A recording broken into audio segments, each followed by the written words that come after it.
Royal affirmations Telugu ఛానల్కి స్వాగతం. డబ్బు గురించి మీరేమనుకుంటూ ఉంటారు?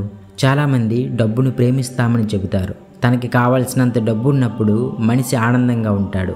కానీ వాళ్ళ దగ్గర సరిపడనంత డబ్బులు లేనప్పుడు వారికి సంతోషమే ఉండదు. ఎందుకంటే ప్రపంచంలోని సంపద అంతా కేవలం 10% మంది చేతుల్లోనే ఉంది.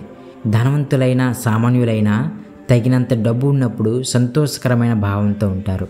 అయితే కొంతమందికి డబ్బు గురించి ఆనందకరమైన భావన ఎందుకు ఉండదు? ఇప్పుడు బాగా డబ్బున్న వాళ్ళలో చాలామంది కింది మెట్టు నుంచి మొదలుపెట్టిన వారే. చాలామంది డబ్బు గురించి సంతోషకరమైన భావన లేకపోవడానికి కారణం వాళ్ళ చిన్నప్పటి నుంచి నెగిటివ్ నమ్మకాలను వారి సబ్కాన్షియస్ మైండ్లో ప్రవేశపెట్టడమే. ఎలాంటివంటే, మనం ఇది కొనలేం, డబ్బు పాపిష్టిది, ధనవంతులకు నిజాయితీ ఉండదు, ధనాపేక్ష తప్పు, డబ్బు కావాలంటే చాలా శ్రమ చేయాలి వంటి సుభాషితాలు పిల్లలకు నేర్పుతారు. చిన్నప్పుడు మన పెద్దవాళ్ళు, ఉపాధ్యాయులు, సమాజం చెప్పినవన్నీ అనుమానం లేకుండా అంగీకరిస్తాం. అందుచేత మనకి తెలియకుండానే మనకి డబ్బు పైన నెగిటివిటీ ఏర్పడుతుంది. తమాషా ఏమిటంటే, అటు ధనాపేక్ష వద్దు అంటూనే ఇటు మీరు ఉద్యోగం చేసి డబ్బు సంపాదించాలని చెబుతారు. మీకు ఇష్టం లేని ఉద్యోగం చేసైనా సరే డబ్బు సంపాదించమంటారు. గమ్మత్తు ఏంటంటే ఇంకొకటి కూడా చెబుతారు, మీరు కొన్ని ఉద్యోగాలు మాత్రమే చేయగలరు, కొన్ని చేయలేరని. అలా చెప్పి మీ ప్రతిభకు పరిమితులు, లిమిట్స్ విధిస్తారు. ఇవేవి నిజాలు కావు. మీ బుర్రలోకి ఇవన్నీ ఎక్కించిన వాళ్ళు నమ్మినవే మీకు చెప్తారు. వారి నమ్మిన దాన్ని ఆకర్షణ సూత్రం వారి విషయంలో నిజం చేసి ఉండవచ్చు. కానీ జీవితం అందుకు భిన్నంగా పనిచేస్తుందని మీరు ఇప్పుడు తెలుసుకున్నారు. మీకు ప్రస్తుతం డబ్బు లేదంటే మీరు దాని విషయంలో నెగిటివ్ భావాలు కలిగి ఉన్నారన్నమాట. ఈ ప్రపంచంలో దేనికి కొరత లేదని గ్రహించిన రోజున ప్రపంచమంతా మీదే. చాలామందిలాగే నాకు కూడా డబ్బు పట్ల నెగిటివ్ భావాలు ఉండేవి. తరువాత నేను పొందిన కొన్ని సొంత అనుభవాల ద్వారా, పాఠాల ద్వారా, గుణపాఠాల ద్వారా అర్థమైంది ఏమిటంటే, నాకు డబ్బు రావడం, అది నిలిచి ఉండడం జరగాలంటే డబ్బు గురించి నా భావాలు పూర్తిగా మారాలని నాకు అర్థమైంది. అలాగే డబ్బున్న వ్యక్తులు డబ్బును ఆకర్షించడమే కాక అది వాళ్ళ దగ్గర నిలిచి ఉండేలా చేసుకోవడం కూడా నేను చూశాను. ఈ ప్రపంచంలోని డబ్బునంతా పోగు చేసి మనుషులందరికీ సమానంగా పంచినా మళ్ళీ అది ఆ 10% మందిని వెతుక్కుంటూ పోతుంది. ఎందుకంటే వాళ్ళకి డబ్బు మీద ఉన్న ప్రేమ అలాంటిది. దానికి అయస్కాంత శక్తి ఉంటుంది. ప్రపంచంలోని సంపదనంతా తరలించేది ప్రేమ శక్తి. అది ప్రేమ సూత్రం ప్రకారమే డబ్బును తరలిస్తుంది. లాటరీ విన్ అయిన వ్యక్తులను చూడండి, వాళ్ళు అది తమకు తప్పక వస్తుంది అని హృదయపూర్వకంగా అనుకున్నారు. వాళ్ళు ఒకవేళ లాటరీ వస్తే అని ఎప్పుడూ మాట్లాడరు. వచ్చినప్పుడు తామేమేమి కోరుకుంటారో చెబుతారు, ఏమేమి చేస్తారో చెబుతారు. అయితే లాటరీ వచ్చినా వారి దగ్గర డబ్బు నిలిచి ఉంటుందా లేదా అనేది ఒక ప్రశ్నార్థకమే. ఎందుకంటే లాటరీ తగిలిన వారిలో చాలామంది కొద్ది సంవత్సరాలలోనే ఆ డబ్బును పోగొట్టుకున్న దాఖలాలు ఉన్నాయి. తరువాత పూర్వం కన్నా ఎక్కువ అప్పులు చేసిన వాళ్ళు కూడా కనిపిస్తారు. ఇది ఇలా జరగడానికి కారణం వాళ్ళు ఆకర్షణ సూత్రాన్ని లాటరీ గెలవడం వరకే వాడుకున్నారు. గెలిచిన తరువాత డబ్బు గురించి తమ పూర్వ అనుభవాలను, అంటే పాత అభిప్రాయాలను మార్చుకోనందువల్ల వాళ్ళ దగ్గర డబ్బు నిలిచి ఉండలేదు. డబ్బు గురించి మీలో మంచి భావనలు లేకపోతే మీరు దాన్ని ఆకర్షించడానికి బదులుగా వికర్షిస్తారు. అప్పుడు అది మిమ్మల్ని అంటిపెట్టుకొని ఉండదు.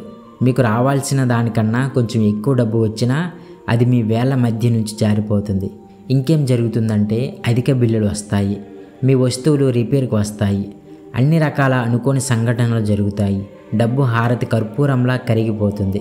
మరైతే ఏం చేస్తే డబ్బు నిలుస్తుంది అని మీరు అడగవచ్చు. ఏం చేస్తే డబ్బు నిలుస్తుందంటే మనం డబ్బుని ప్రేమించాలి. ఎస్, 100% నిజం. డబ్బుని ప్రేమించినప్పుడే అది మన దగ్గర నిలిచి ఉంటుంది. ప్రేమ ఒక ఆకర్షణ శక్తి. అది ధనాన్ని ఆకర్షిస్తుంది. వచ్చిన ధనం నిలిచేలా చేస్తుంది. మీరు మంచివారా చెడ్డవారా అనే దానితో సంబంధం లేదు. ఎవరైనా సరే మీరు డబ్బుల్ని ప్రేమిస్తే అది మీ దగ్గర ఉంటుంది, మీతో ఉంటుంది. మీరు డబ్బుని ఇష్టపడాలి, దాని పట్ల సద్భావం కలిగి ఉండాలి. అప్పుడే మీకు డబ్బు వస్తుంది, అది నిలుస్తుంది కూడా. కానీ ప్రస్తుతం మీ దగ్గర అవసరమైనంత డబ్బు లేదంటే, రుణం పెరుగుతుందంటే దాని అర్థం మీరు డబ్బుని ఆకర్షించడానికి బదులుగా వికర్షిస్తున్నారన్నమాట. ఇప్పుడు మీరు ఎటువంటి ఆర్థిక పరిస్థితుల్లో ఉన్నా, మీ వ్యాపారం ఎటువంటి పరిస్థితుల్లో ఉన్నా, దేశ ఆర్థిక పరిస్థితి ఎలా ఉన్నా, ఆశారహితమైన స్థితి అంటే ఆశపడకుండా ఉండాల్సిన స్థితి అంటూ ఏదీ లేదు. ఆర్థిక మాంద్యం రోజుల్లో నిలిచి బ్రతికిన వాళ్ళు ఉన్నారు. ఎందుకంటే వాళ్ళకి ప్రేమ సిద్ధాంతం తెలుసు, ఆకర్షణ సిద్ధాంతం తెలుసు. వాళ్ళు తమ ప్రేమతో పరిస్థితులను ధిక్కరించి నిలిచారు. మరి డబ్బుపై ఉన్న నెగిటివ్ భావాలను ఎలా మార్చుకోవాలి? ఎందుకంటే డబ్బు గురించి మీ అభిప్రాయాలు మారితే మీ దగ్గర ఉండే డబ్బు మొత్తం కూడా మారుతుంది. డబ్బు గురించి మీకు మంచి భావనలు ఉంటే మీరు ఒక అయస్కాంతం వలె దానిని ఆకర్షిస్తారు. మీ దగ్గర ఎక్కువ డబ్బు లేనప్పుడు ఖర్చు ఎక్కువైతే మీకు అంత బాగా అనిపించదు. అలాగే ఖర్చు ఎక్కువ కాగానే మీలో దిగులు వంటి ఒక నెగిటివ్ ఫీలింగ్ కలిగిందనుకోండి, అప్పుడు మరిన్ని పెద్ద ఖర్చులు మీకు వస్తాయి. అంటే మీరు నెగిటివ్ భావాలను ప్రసరిస్తే నెగిటివ్ ఫలితాలే వస్తాయి. కాబట్టి మీరు మీ ఖర్చులను భరించే సమయంలో ఏదో ఒక విధంగా మంచి భావాలను వెతుక్కోవాలి. ఇంకొక ముఖ్యమైన విషయం ఏమిటంటే, మీరు దిగులుగా ఉన్నప్పుడు ఎటువంటి బిల్లులు కట్టకండి. మీరు దిగులుగా కడుతున్నారు, బాధగా కడుతున్నారు కాబట్టి అలా కడితే ఇంకా పెద్ద బిల్లులు వస్తాయి. సో నార్మల్గా ఉన్నప్పుడు లేదా మంచి మూడ్లో ఉన్నప్పుడు బిల్లులు కట్టడం వంటివి చేయండి. ఈ భావనలు మార్చుకోవాలంటే మీ ఊహాశక్తిని ఉపయోగించి ఆ బిల్లుల నుంచి ఒక మంచి భావనను వెలికి తీయండి. ఎలా వెలికి తీయాలంటే, అవి మీ ఖర్చుకు తగిన బిల్లులు కావు, మీరు ఆ కంపెనీకి ఇచ్చే విరాళాలు అనుకోండి. లేదా ఆ బిల్లులు మీకు అందుతున్న చెక్కు అని దాన్ని పంపిన కంపెనీలకి మనసులో థ్యాంక్స్ చెప్పండి. అలాగే ఆ కంపెనీలు మీకు ఇచ్చిన సర్వీస్కి కృతజ్ఞత చెప్పండి.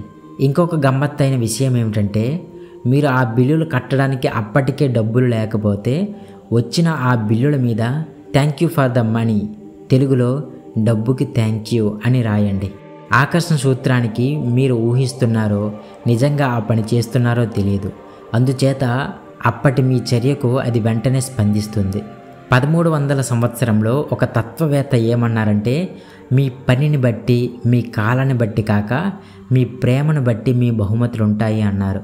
ఇకపై మీరేం చేస్తారంటే, మీకు జీతం రాగానే అందుకు కృతజ్ఞత చూపించండి.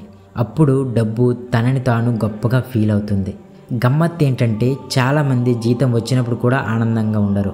వచ్చిన జీతం ఎన్ని రోజులు ఉంటుంది అని దిగులు పడతారు. ఇలా చేయడం వల్ల తమకు డబ్బు అందినప్పుడల్లా కృతజ్ఞత రూపంలో ప్రేమను ప్రసరించే అవకాశాన్ని వాళ్ళు కోల్పోతున్నారు. కాబట్టి మీ చేతికి డబ్బు అందినప్పుడు అది ఎంత స్వల్పమైనా సరే దానికి కృతజ్ఞతలు చూపించండి. కృతజ్ఞత అనేది ఒక పెద్ద గుణకము. వచ్చే ప్రతి అవకాశాన్ని అందిపుచ్చుకోండి. డబ్బుతో వ్యవహరించే ప్రతిసారి సంతోషంగా ఉండి దాన్ని హెచ్చు వేసుకునే అవకాశాన్ని అందిపుచ్చుకోండి. మీరు దేనికైనా డబ్బు చెల్లించేటప్పుడు కూడా సంతోషంగానే ఉండండి, ప్రేమతోనే ఉండండి. మీరు చెల్లించే డబ్బు ఆ కంపెనీ ఉద్యోగులకు ఎలా సహాయపడుతున్నదో తెలుసుకుని ఆనందం పొందండి. ఆ విధంగా భావిస్తే మీ దగ్గర డబ్బు తగ్గుతోందన్న బాధ ఉండదు. మీరు డబ్బుతో వ్యవహరించే ప్రతిసారి ఒక ఊహా క్రీడని అభ్యాసం చేయండి. ఎలా అంటే, ఒక నోట్ని తీసుకోండి, అది ఎంతైనా పర్వాలేదు, 20 రూపాయలు, 50, 100, 200, 500. దాని ముందు భాగం పాజిటివ్కి, లాభానికి సూచన అని ఊహించండి.